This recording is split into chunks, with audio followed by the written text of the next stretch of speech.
Morning children. In the previous video we have studied about the polar bears. Now in this video we will study about the characteristics of penguins and migratory birds. So for this video refer page number 74 of the textbook.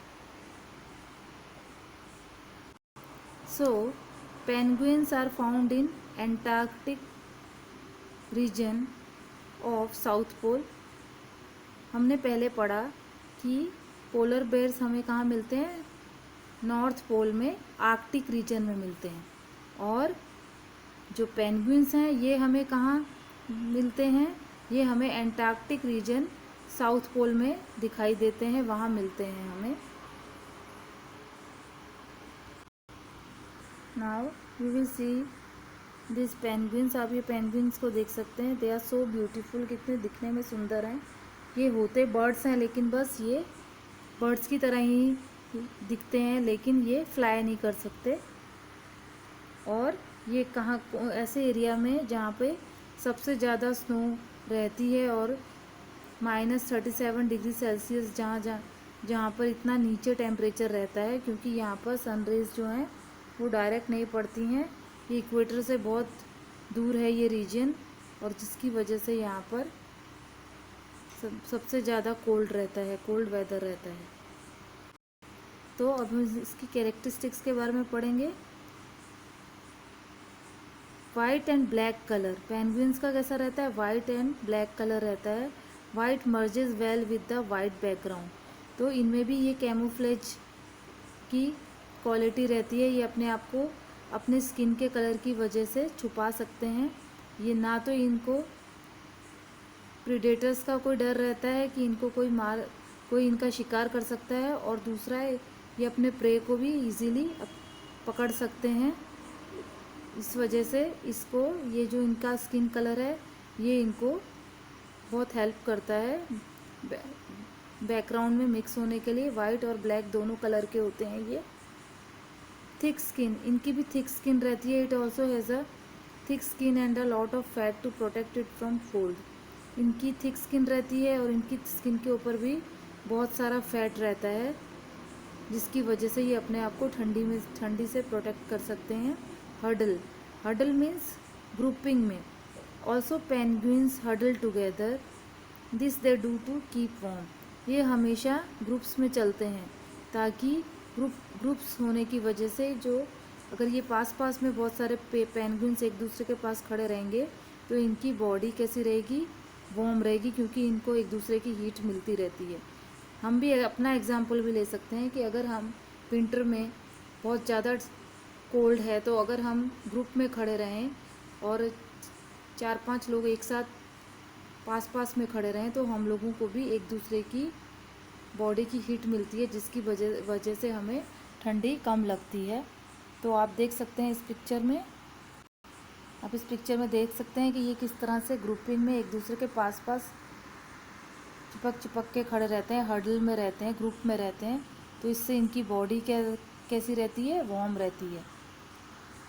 और कितना इनके ऊपर fat रहता है, और कितना इनकी body के ऊपर भी थिक लेयर रहती है, तो जिसकी वजह से इनको ठंडी कम लगती है.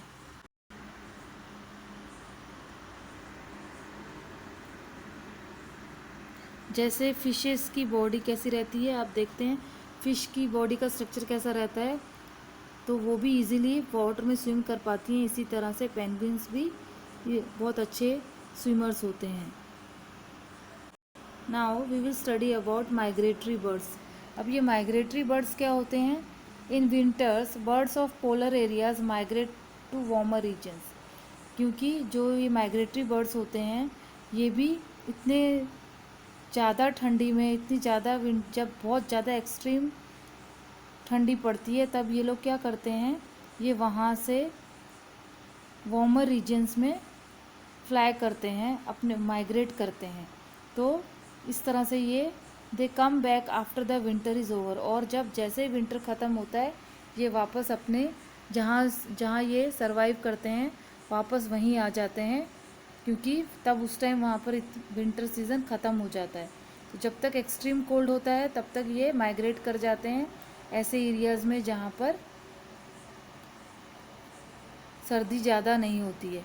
साइबेरियन क्रेन, इसका एक बेस्ट एग्जांपल है Siberian crane, use to migrate from Siberia to places like Bharatpur in Rajasthan and Sultanpur in Haryana, some wetlands of north east and some other parts of India in winter.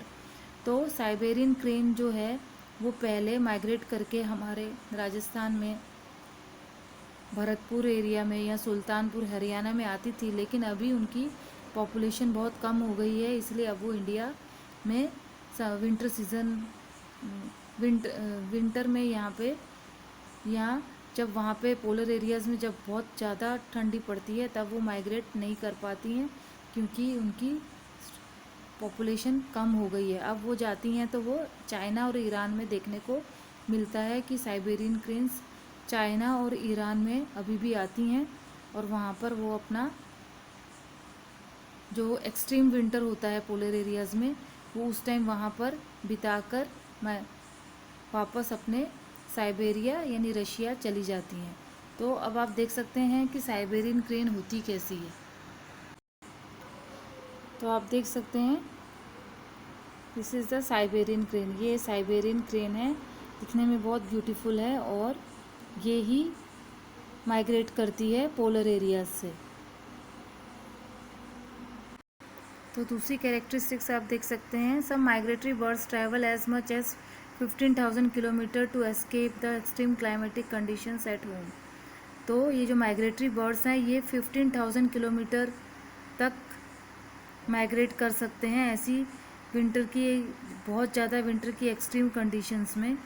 Generally they fly high where the wind flow is helpful and the cold condition allow them to disperse the heat generated by their flight muscles.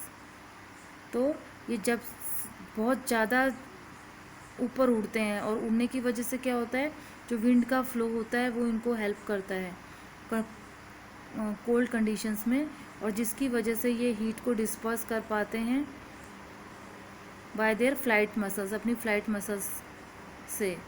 These birds travel to the same place year after year, और ये same place पे हमेशा ऐसी conditions में हर साल travel करते हैं